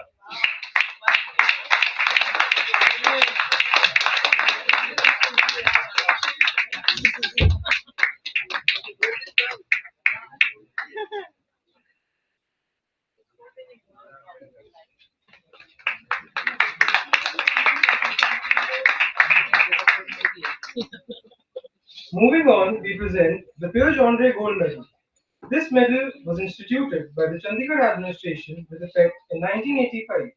It is awarded annually for the best thesis of the year. A graduate becomes eligible for this award on the basis of the aggregate marks secured in the internal and external assessment of the thesis project done during the 10th semester of the BR course, a first division with distinction in the thesis examination, and all the semesters having been passed at the first attempt, an exemplary conduct and regular attendance during the entire period of the academic course are other prerequisites for this award. The award consists of a gold medal, a certificate, and a trophy. The Pure Genre Gold Medal for the session 2020 to 25 is being presented to Mr. Raj Karan Singh Tillo.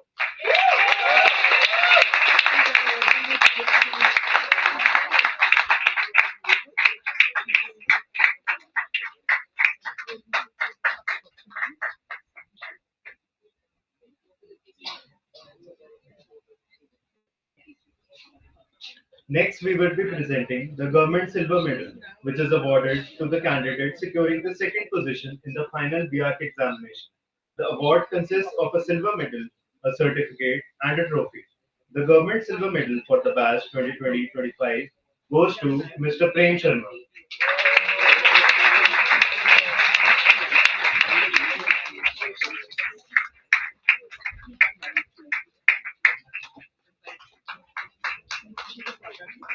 With this, we come to an end of our award distribution ceremony. Now I'd like to request our special guest, Mr. Tu Chaudhary, to kindly say a few words.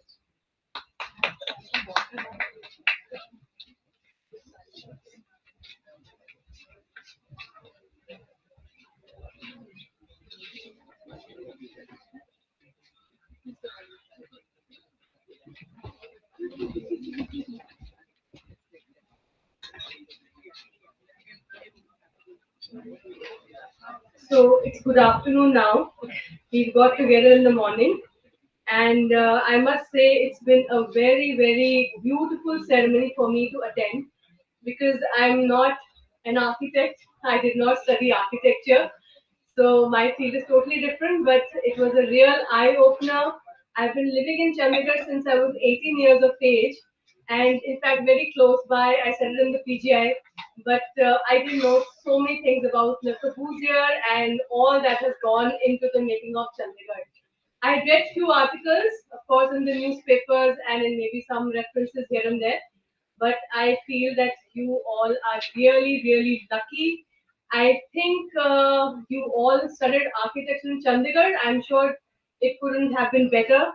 I mean, this college could have been better than any other college, I'm sure. So much of legacy here. So, Honorable Principal Dr. Sunita Mehta, respected Dr. Vanna Sehgal, esteemed faculty, and I want to say esteemed alumni as well, because I didn't know that I'm going to come across such esteemed guests out here. And I want to say that it's really beautiful how you've been nurturing the students here, how you've taken out time and energy and planned the different awards for them. I think the students are really, really lucky to have you all as seniors to them. It's really, really nice. So wonderful to see you all and having met you all. And proud parents, and above all, the brilliant students graduating today from the Chandigarh College of Architecture. Congratulations to all of you on the accomplishment of this milestone. It is a profound honor for me to stand here today amongst you all on a day that carries a deep meaning for all of us, especially for me now, Le Corbusier Day. We all gather here today in the city he envisioned, amidst the buildings that echo his philosophy, and within the institution that carries forward his legacy to celebrate his contribution. We are also here to celebrate your graduation, your growth, and your future. You all shall soon enter into a profession with a legacy deeply entwined with the city's very identity. Once again, congratulations. 64 years ago, Le Corbusier delivered the Edict of Chandigarh, an address intended to shape the future of a city born from the ashes of partition. He declared, the city of Chandigarh is planned to human scale. It puts us in touch with the infinite cosmos and nature. Here, the radiance of nature and heart are within our reach. This statement truly depicts the human harmony that is so easily seen in his work. Le Corbusier gave you, as graduates of architecture, a magnificent living laboratory. That now, after having heard so much from the alumni, I can imagine that so much you can instead of books you can just go and study at all these complexes and all that. The Capitol Complex, a UNESCO World Heritage Site, is a testament to the power of primary forms brought together in light. The Secretariat, the High Court, and the Assembly are not just buildings. They are a profound conversation between sculpture, function, and the power of reinforced concrete. I recollect very well when some of the students last year present here today participated in a painting project involving the majestic Punjab and Haryana High Court. Our dear principal, Dr. Sangeeta Mehta, and my husband, Justice Aman Chaudhary, were also deeply involved in this project. And I was also somewhere trickling behind. I still remember the excitement on the faces of the students when they painted the buildings of the High Court from different angles. The result was extraordinary for all of us. In fact, it looked so drab otherwise, but when we saw the different paintings, the different sketches, it was amazing. It was an eye opener to what we have in our city, a legacy to behold. Not to mention here how your passion followed into the murals on the accent wall and on the rooftop cafe. All the beautiful work you all created is no less than a masterpiece, to be present there now forever, to be admired for all times to come. I heartily congratulate you all for this proud presence that you have achieved at such a young age. The Corbusier once said, architecture is the learned game, correct and magnificent, of forms assembled in the life. And what a game it has been. This journey of yours, through sleepless nights, I've heard this from the alumni, tracing paper, models, critiques, and coffee fueled deadlines. But beyond the rigor, you've been trained in something much deeper. You've been taught to see space, to see society, and to see the future. Just as the great architect saw a city rising from the dust of partition.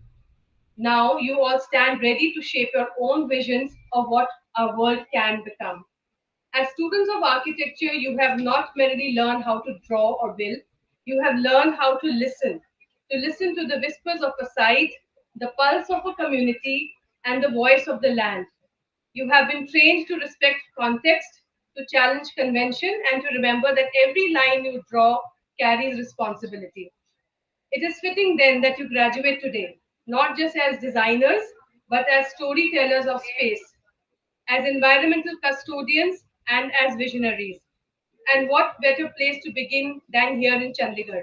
A living classroom, a masterstroke of urban planning, where every sector and shadow still speaks of Corbusier's touch. You all are very much aware that the world is facing a number of complex challenges: climate change, urban congestion, housing crisis, and cultural erasure. But it is also filled with unprecedented tools, global connectivity, and a rising demand for sustainable and humane design. Therefore, I implore you, my dear young friends, don't just be architects of buildings, but be architects of change. Be architects of communities, and instead of following trends, be ready to set new ones. And I can also already see with the award presentation ceremony, so many of you have already started with new trends. I'm really very happy about it. Let Le Corbusier's vision continue to echo not only in the concrete of Chandigarh, but in the courage of your convictions, in the boldness of your ideas, and in the humanity of your architecture. Congratulations once again, guest graduates. Thank you, and may you build a great world for us. Thank you so much. Thank you, ma'am. I would now like to request our respected principal and the CASA president, Ms. Nandini Nath, to kindly present a token of appreciation to our special guest, Mr. Tu Chaudhary, and the speaker of the day, Dr. Vandana Sen. There's a special request from my teacher. Dr. S.S. Bhatti wants 60 seconds of our time. So for my teacher, sir, your time starts. इनको पता नहीं कि teacher 1 minute में क्या करते You are all aware CCA Chandigarh College Architect. It has more meaning than you know. The first one is an institution, which means concept, construction, aesthetics. दूसरा ये है कि कहीं भी दुनिया में लव मैरिजेज इतनी नहीं हुई यहाँ, और उसका उसका कमाल ये है कि डाइवोर्स कोई नहीं हुआ, और इतनी अच्छी रही कि उनके बच्चे भी यहाँ पढ़ गए। तो उस सेंस में सीसीए का मतलब है कंक्लेव फॉर कार्डियक अटैचमेंट। और जो अब तीसरी चीज जो है, जो मैं सबको कह रहा हूँ कि there is no institution in the entire world which has contributed to nation building like our college.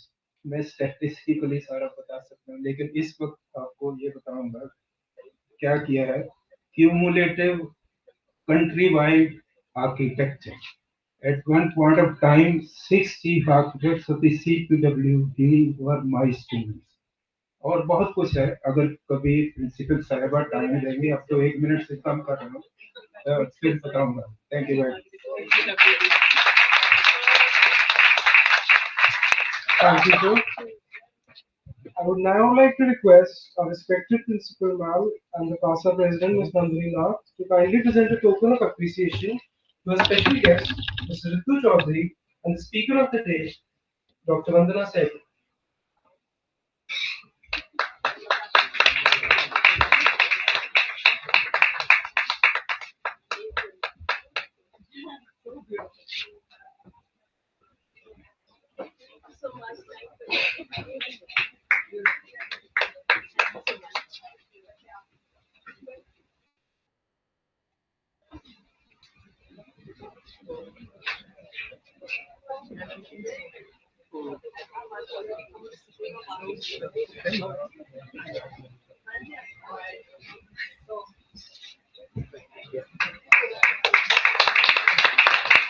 Means such a lot to me.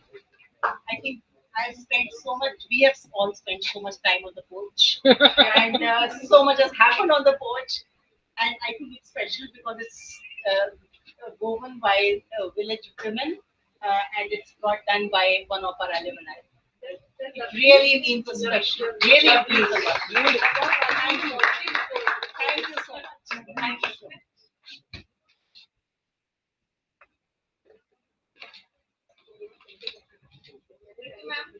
Join us.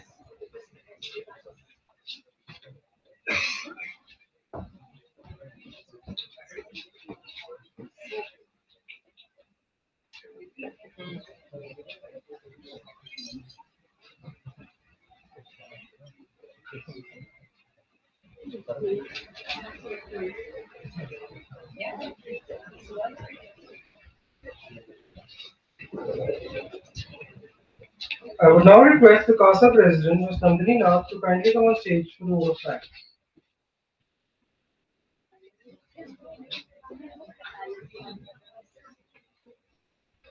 A very good afternoon, everyone.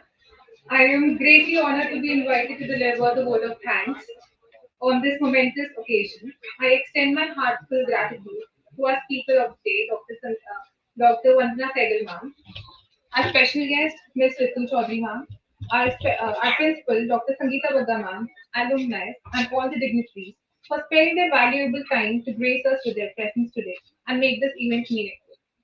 I would also like to express my profound appreciation to the graduates of BARC Batch 2020-2025 and MARC Batch 2023-2025. Congratulations on successfully completing your degrees, and I wish you all the very best for your future. I also extend my heartfelt thanks to the parents of our graduating students for being a part of this wonderful ceremony. Lastly, I would like to also thank our faculty, CASTA body, students, and the staff who worked tirelessly to ensure the success of the event. We have now come to the end of today's program, and I request the invited guests and faculty to kindly assemble in the seminar room for the refreshments. And all the dignitaries and the families are requested to assemble in the second year studio. And the rest, everyone and faculty members, please assemble in the third year studio for the refreshments. Thank you so much, everyone.